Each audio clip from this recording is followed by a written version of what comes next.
ನಮಸ್ಕಾರ ಸ್ನೇಹಿತರೆ. ರೀಸೆಂಟಾಗಿ ನೀವು ಎಲ್ಲೆಡೆ ನೋಡುತ್ತಿರುವ ಈ ಸ್ಟಿಕ್ಕರ್ ಬಗ್ಗೆ ಖಂಡಿತ ನಿಮಗೆ ಕುತೂಹಲ ಇದ್ದೇ ಇರುತ್ತೆ. ಬಹುಶಃ ನಿಮ್ಮ ಮನೆಯ ಬಾಗಿಲಿಗೂ ಈ ಸ್ಟಿಕ್ಕರ್ ಅಂಟಿಸಿರಬಹುದು. ಹೀಗಾಗಿ ಈ ಸ್ಟಿಕ್ಕರ್ ಏಕೆ ಅಂಟಿಸಲಾಗಿದೆ? ಇದರ ಹಿಂದಿರುವ ಕಾರಣವೇನು? ನೀವು ಕೂಡ ಈ ವಿಷಯದ ಬಗ್ಗೆ ಗೊಂದಲದಲ್ಲಿದ್ದೀರಾ? ಹಾಗಿದ್ದರೆ ಇಂದಿನ ವಿಡಿಯೋ ನಿಮಗೋಸ್ಕರ. ವಿಡಿಯೋವನ್ನು ಕೊನೆವರೆಗೂ ನೋಡಿ. ನಿಮ್ಮ ಎಲ್ಲ ಪ್ರಶ್ನೆಗಳಿಗೆ ಸ್ಪಷ್ಟ ಉತ್ತರಗಳನ್ನು ನಾನು ನೀಡುತ್ತೇನೆ. ಯಾರೆಲ್ಲ ಹೊಸದಾಗಿ ನಮ್ಮ ಚಾನಲ್ಗೆ ಬಂದಿದ್ದೀರೋ ನಮ್ಮ ಚಾನಲ್ಗೆ ಸಬ್ಸ್ಕ್ರೈಬ್ ಮಾಡುವುದನ್ನು ಮರೆಯಬೇಡಿ. ಈ ಸಮೀಕ್ಷೆಯು ರಾಜ್ಯ ಸರ್ಕಾರದ ನಿರ್ದೇಶನದಂತೆ ಸಾಮಾಜಿಕ ಮತ್ತು ಶೈಕ್ಷಣಿಕ ಸಮೀಕ್ಷೆ. ಇದನ್ನು ನಡೆಸಲು ಹಿಂದುಳಿದ ವರ್ಗಗಳ ಆಯೋಗ ಸಿದ್ಧತೆ ಮಾಡಿಕೊಂಡಿದೆ. ಸೆಪ್ಟೆಂಬರ್ 22ರಿಂದ ಅಕ್ಟೋಬರ್ 7ರ ತನಕ ರಾಜ್ಯದಾದ್ಯಂತ ಮನೆ ಮನೆಗೆ ಈ ಸಮೀಕ್ಷೆ ನಡೆಯಲಿದೆ. ಈ ಸಮೀಕ್ಷೆಯ ಮುಖ್ಯ ಉದ್ದೇಶ ಏನೆಂದರೆ ರಾಜ್ಯದ ಎಲ್ಲ ಜನರ ಸಾಮಾಜಿಕ ಹಾಗೂ ಶೈಕ್ಷಣಿಕ ಸ್ಥಿತಿ ತಿಳಿದುಕೊಳ್ಳುವುದಾಗಿದೆ. ಇದರ ಅಂಗವಾಗಿ ಪ್ರತಿ ಮನೆಗೆ UHID ಸ್ಟಿಕ್ಕರ್ ಅನ್ನು ಅಂಟಿಸುವ ಪ್ರಕ್ರಿಯೆ ಆರಂಭವಾಗಿದೆ. ಬೆಸ್ಕಾಂ, ಜೆಸ್ಕಾಂನಂತಹ ಇಲಾಖೆಯ ಸಹಯೋಗದಲ್ಲಿ ಮಾಡಲಾಗುತ್ತಿದೆ. ಪ್ರತಿ ಮನೆಯ ವಿದ್ಯುತ್ ಸಂಪರ್ಕದ RR ಸಂಖ್ಯೆಯನ್ನು ಆಧಾರ ಮಾಡಿಕೊಂಡು UHID ನಂಬರ್ ಸೃಷ್ಟಿಸಲಾಗುತ್ತದೆ. ನಂತರ ಆ ನಂಬರ್ ಹೊಂದಿರುವ ಸ್ಟಿಕ್ಕರ್ ಅನ್ನು ಮನೆ ಬಾಗಿಲಿಗೆ ಅಂಟಿಸಲಾಗುತ್ತದೆ. ಇದರ ಮೂಲಕ ಯಾವುದೇ ಮನೆ ಸಮೀಕ್ಷೆಯಿಂದ ಹೊರಗುಳಿಯದಂತೆ ಖಚಿತಪಡಿಸಿಕೊಳ್ಳಲಾಗುತ್ತದೆ.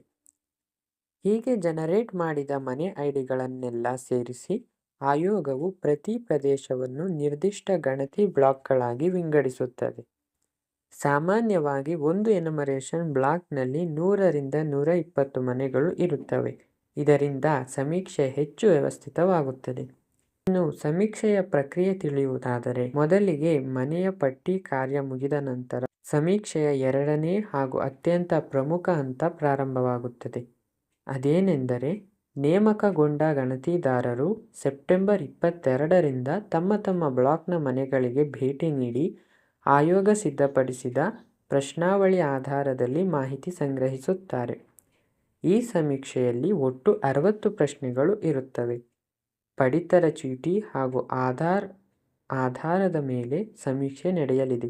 ಪ್ರಶ್ನಾವಳಿಯಲ್ಲಿ ವಿದ್ಯಾಭ್ಯಾಸ, ಕೌಶಲ್ಯ ತರಬೇತಿ ಅಗತ್ಯತೆ, ಕುಟುಂಬದ ಆದಾಯ ಮತ್ತು ಆರ್ಥಿಕ ಸ್ಥಿತಿ, ಧರ್ಮ, ಜಾತಿ, ಉಪಜಾತಿ ಹಾಗೂ ಕುಲಕಸುಬುಗಳಂತಹ ವಿವರಗಳನ್ನು ಕೇಳಲಾಗುತ್ತದೆ. ಇದರ ಮೂಲಕ ಸಮಾಜದ ಪ್ರತಿಯೊಬ್ಬರ ಹಿನ್ನೆಲೆ ಬಗ್ಗೆ ಸ್ಪಷ್ಟ ಚಿತ್ರಣ ಸಿಗಲಿದೆ. ಇನ್ನು ಸಮೀಕ್ಷೆಗೆ ಬೇಕಾಗುವ ದಾಖಲೆಗಳು ಹೀಗಿವೆ. ಗಣತಿದಾರರು ನಿಮ್ಮ ಮನೆಗೆ ಭೇಟಿ ನೀಡಿದಾಗ ನೀವು ಈ ದಾಖಲೆಗಳನ್ನು ಹೊಂದಿರಲೇಬೇಕು. ಪಡಿತರ ಚೀಟಿ, ಆಧಾರ್ ಕಾರ್ಡ್, ವೋಟರ್ ID ಹಾಗೂ ಪಡಿತರ ಚೀಟಿಗೆ ನೋಂದಾಯಿಸಿದ ಮೊಬೈಲ್ ಸಂಖ್ಯೆ. ಈ ಎಲ್ಲ ವಿವರಗಳನ್ನು ಸರಿಯಾಗಿ ನೀಡಿ ಸಮೀಕ್ಷೆಗೆ ಸಹಕರಿಸಬೇಕಾಗುತ್ತದೆ. ಈ ರೀತಿ ಬಾಗಿಲಿಗೆ ಅಂಟಿಸಿರುವ ಸ್ಟಿಕ್ಕರ್ ಕೇವಲ ಸಂಖ್ಯೆಯಲ್ಲ, ಅದು ರಾಜ್ಯದ ಸಾಮಾಜಿಕ ಮತ್ತು ಶೈಕ್ಷಣಿಕ ಸಮೀಕ್ಷೆಯ ಒಂದು ಗುರುತು. ಆದ್ದರಿಂದ ಗೊಂದಲ ಬೇಡ.